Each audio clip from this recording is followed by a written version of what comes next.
अस्सलाम वालेकुम। आप देख रहे हैं के न्यूज एचडी। मैं हूं हारिस अलीशा गिलानी। चलते हैं आज की अहम खबरों।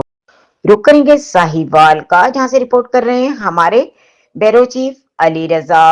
जिमनी इलेक्शन की चीचावतनी का पुरअमन आगाज। डीपीओ साहिवाल मोहम्मद उस्मान टीपू का मुख्तलिफ पोलिंग स्टेशन का विजिट। हमारा मकसद इलेक्शन का पुरअमन इनेकाद है, जिसकी हम भरपूर कोशिश कर रहे हैं।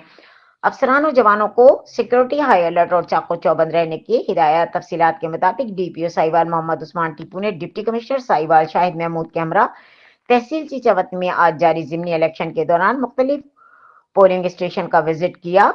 उन्होंने पोलिंग स्टेशन पर मामूर पुलिस अफसरान और जवानों को ड्यूटी चाको चौबंद और मुस्तैदी से करने की हिदायत दी। उन्होंने ए कैटेगरी पोलिंग स्टेशन पर नस्ब सीसीटीवी कैमरों का भी जायजा लिया। डीपीओ साहिवाल ने पोलिंग स्टेशन पर मामूर पोलिंग अमले से भी इस्तफसार किया और कहा कि पुलिस आपकी सिक्योरिटी के लिए अलर्ट है। बिला खौफ खतर वोटिंग के सिलसिले को बिला तातुल जारी रखिए। उन्होंने पोलिंग स्टेशन पर तैनात पुलिस नफरी को खाना बर वक्त इनके पॉइंट्स पर पहुंचवाने का हुक्म जारी किया। उन्होंने मीडिया से जारी अपने बयान में कहा कि हमारा मकसद इलेक्शन का पुरअमन इनेकाद है, जिसकी हम भरपूर कोशिश कर रहे हैं।